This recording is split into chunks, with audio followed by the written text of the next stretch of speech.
It's Reese with a spoon, coming back to you today to show you my grandmother's pineapple cake.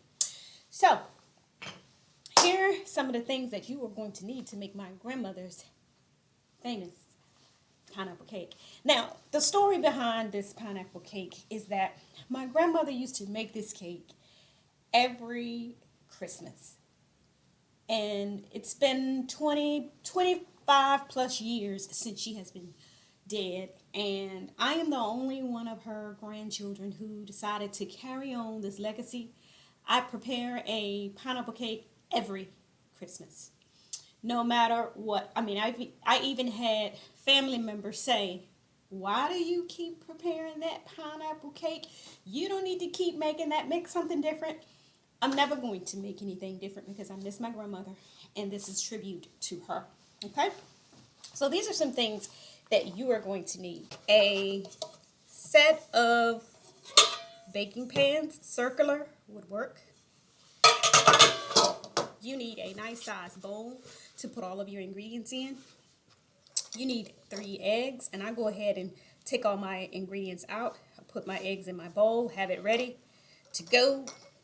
You need some vanilla flavoring, any kind. You can use any brand, no big deal. You need a batch or box of, well, I use lemon actually. Even though this is going to be a pineapple cake, I use lemon batter, because for some reason the lemon batter goes well with the pineapples, and it makes you think that it's a pineapple taste behind it. Okay, you can get any kind of icing. I just go with the basic vanilla icing. I used to do buttercream, but for some reason my taste buds change, and I'm going more for the vanilla icing. You need 2 cans of pineapples crushed. I use pineapples crushed. 2 cans of these. You can get your measuring spoons, that's fine, but I don't, as I told you in my last videos, I don't even measure, okay? I go off of my own brain, okay? You need some vegetable oil, and we always know that the best oils to use are the fatty oils. If you're against the fatty oils, then you can use olive oils or any oils of your choice. You're going to need a cup of water. Of course, I got my cup of water here, and it's not even in a measuring cup. There we go. Okay, you are going to need a whisk. I use a whisk. Now, if you don't want to use a whisk, you can use your electric blender. I'm not going to do that today. And a nice big spoon to scoop out all of your batter once it's mixed. So here we go. First thing we're going to do is take the batter out of the box. That batter right into the bowl.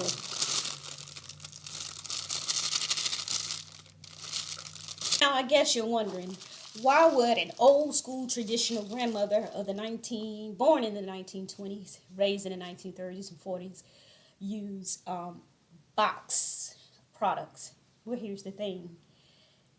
My grandmother could cook her tail off, okay? Let me tell you. But she just didn't have time. My grandmother raised 11 kids, okay? She raised 11 kids in one house, and time still was a factor. So by the time we came along, which are the grandkids, by the time we came along, box was the best thing, because not only did she have a lot of kids, well, she had triple the amount of grandkids. Next, you are going to pour your cup of water, into the bowl. Your 3 eggs, you're going to crack those into the bowl. You're going to put 1/3 cup of your oil into this mix. 1/3 cup. Now I'm telling you, you can use your measuring spoons or whatever you have, but I'm just going to go off of pure, well, I guess I can send my measure here with my little cup here. So that is about 1/3 there. We're going to our vanilla extract, and you just put a little bit. I would put 1 teaspoon of it or so in there.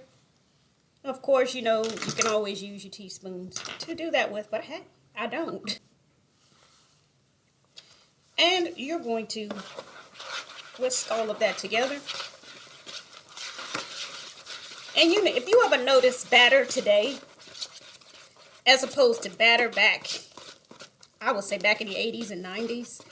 It's different now. Batter now, you can mix it quickly, much quicker than you could back in the day. Back in the 90s when I used to make cakes, it took so long to get the chunks out of the batter. And nowadays you can just get the chunks out of the batter with just a couple of whisk, well, less whisk or stirring as you did back then. I don't know. Is it the way they make products today? Did they consider and know that that was a problem back then?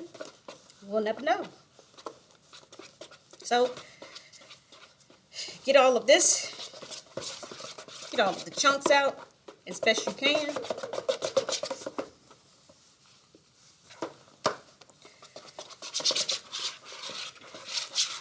And you're going to take your 2 baking dishes and you're going to lightly spread oil on the bottom of the baking dishes. So what I do is I take a little bit of oil, maybe about a teaspoon or so, put it on one pan, take another teaspoon, put it on the second pan.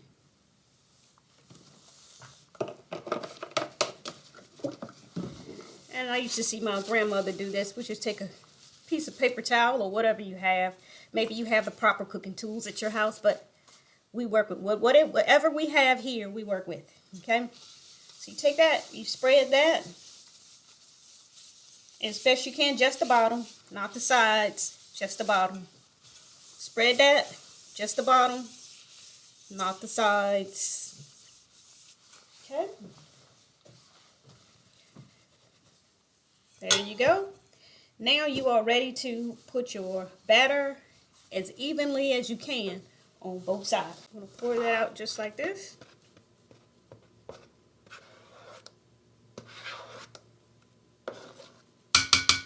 Go to the next one. Fill that up with about the same amount.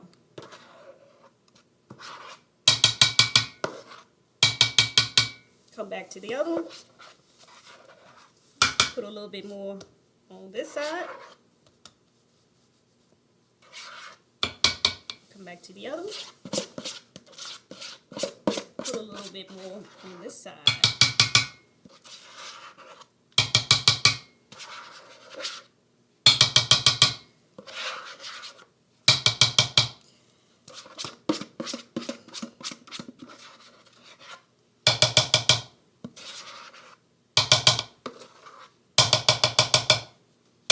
All right, looks good.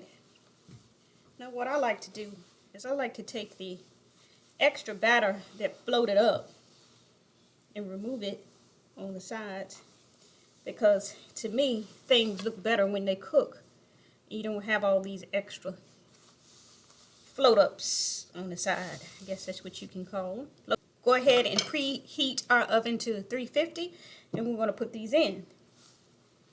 Now we're going to let that cook for about 22 to 25 minutes. Testing it if we need to. A toothpick in it, okay? And you do it from time to time to see if it's done. Now, in order for you to tell if it's done, if you see cake, any form, if you see any form of wet cake come out on this, then that means it's not done. If you see it dry, once you stick it in the cake and it comes out dry, then it's done. So now you have taken these out of the oven and now you are going to let these sit for 15 minutes. They need to cool off completely. Okay, now that you have your beautiful cakes out of the oven and they have cooled, you are going to put your cakes on a cake stand. I'm going to always cherish this cake stand. Okay, so we're going to take the cake now that it's nice and cool, and we're going to just kind of take a knife around the edges to get the cake to loosen up a bit. We don't want to tear the cake, okay? So we're going to just push it up a little bit as we try to loosen it up. but we don't want it to tear, of course. It came out good that time. I lay one upside down this way. And we're going to take the next beautiful side here, loosen it up as best we can without tearing it.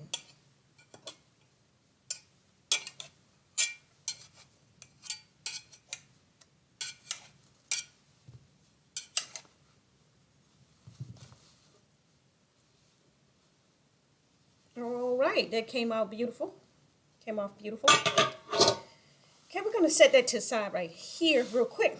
But what we have to do with this half is we're going to spread icing on this half. And we're going to put pineapples on this half.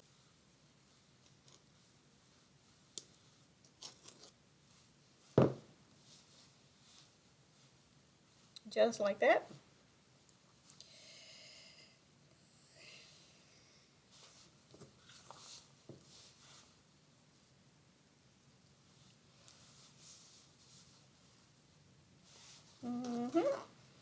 Until it's fully spreaded. Now we're going to take a little pineapple, the best part, or the most famous part, what the cake is known for. And we're going to spread that just like that.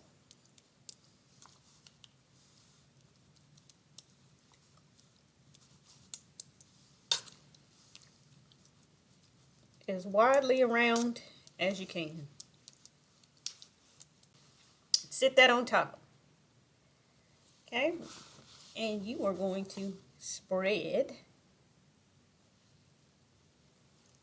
your icing on top.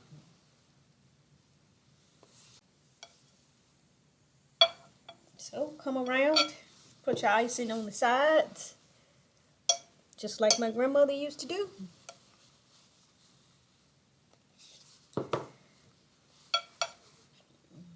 Just like that.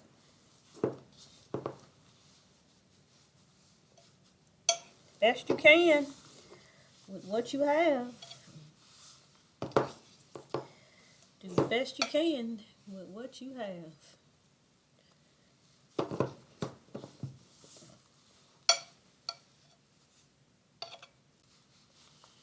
Okay, so you're going to take some more pineapple, sit that on the top.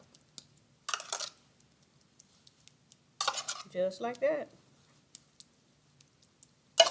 Spread it out as nicely as you can. My grandmother's recipe. So all I know is it's delicious. If you will, like and subscribe. Keep up with me. I've got tons more of recipes to come. See ya.